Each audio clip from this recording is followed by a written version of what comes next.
You know, I'm being overly cautious and I need to not be.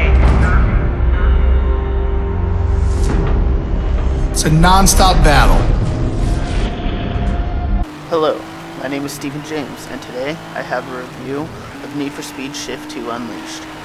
Shift 2 Unleashed is the second Shift game in the Need for Speed franchise. The original Shift was a great release onto the series because it brought more of a racing sim to the table opposed to Need for Speed's more arcade racing style. Does Shift 2 Unleashed live up to the original? Find out in this review from Intense Gaming TV. Need for Speed Shift 2 Unleashed released May 29th, 2011, a year and a half after Shift. Shift was the first venture into more of a sim racing experience for the series, and it was a damn good time. Shift 2 dives into the sim racing a little more than its predecessor. Booting up the game, Shift 2 is already a bit different. Granted, I play on PC, the menu system is definitely streamlined for controller use. Luckily, I am using an Xbox 360 controller. You have all the basic options in the menu: career, garage, arcade, options, online, and autolog. I didn't mess around in them too much before starting my career. About that time, it started to feel more familiar. The game makes you do 2 races in a car that they are letting you borrow. This will help determine the difficulty you should play at and the settings for your cars. Don't worry, you can adjust these to your liking if you choose. I went ahead and started my first race. Starting, you get about $30,000 to buy a car. The garage is a bit confusing. Stats aren't as simple to read, and you will start off with metric readings. You can change this in the settings though. I did. Also, the info for the cars and maps alike seem a bit scattered and not too user-friendly. After playing around in the garage and race lists, I was able to figure it out. You get to choose a level 1 car, and they give you quite an expensive list for your first vehicles. Once you pick your car, you get to choose out a set of stock races. You can't compete in these races when you have modifications done to your car. After you complete these races, you can then modify your cars for the higher level races. The goal is to work up to the GT1 races. These races are where you works convert your car and turn it into a full-fledged badass racing machine. As you win races and podium, you get experience points. These points keep adding up, and once they reach a certain point, you gain a level. Gaining levels is how you get to the next set of races.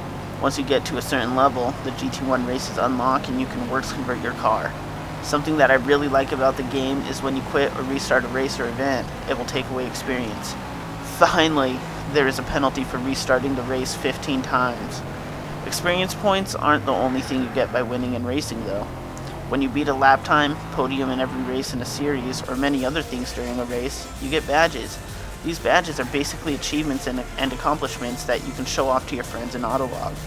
Now you have heard me mention the Autolog a couple times. The Autolog is a cool feature that was introduced in the last franchise installment, Hot Pursuit. They brought it back for Shift 2 and it works fantastically. Autolog records all of your game stats. This allows you to compare your stats with your friends. The Autolog feature also keeps a leaderboard including you and your friends.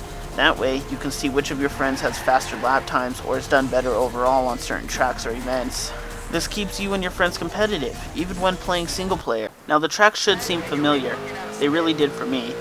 Even though not the same as most in Shift, they are a closed track system with no police and no neon. Shift 2 is really leaned towards the sim side of the racing genre. While Shift still had an arcade feel to it, Shift 2 does not. Fine-tuning your car is a must if you want to stay alive. Every bump, groove, cone, or car that gets in your way will make a huge impact on the race. When you get bumped or slam another car, it is up to chance whether you make it out alive. It has made the game more challenging, and with that has made it more fun. While the racing in cars have gotten more realistic, on the drift side of things, I feel it has gotten less realistic. All the cars in the game would burn out at 3 miles an hour. This bothered me. The game makes you go through a mandatory training for the drifting. It took me forever because the car would burn out at 3 miles an hour. I thought, well, maybe it's just the car. But as soon as I got into my drift car, which is a Mazda RX-8, it started doing the same thing.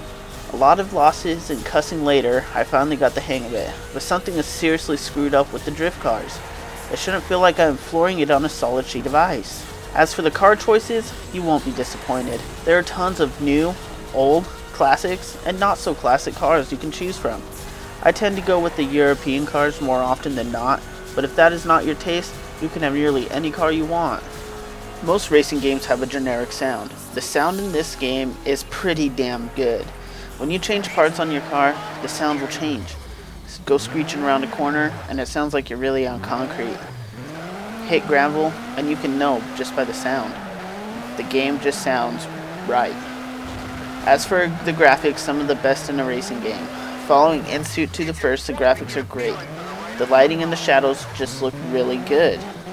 The light, whether it's from the headlights at night or the sun in the day, shines off the cars and makes it feel almost real.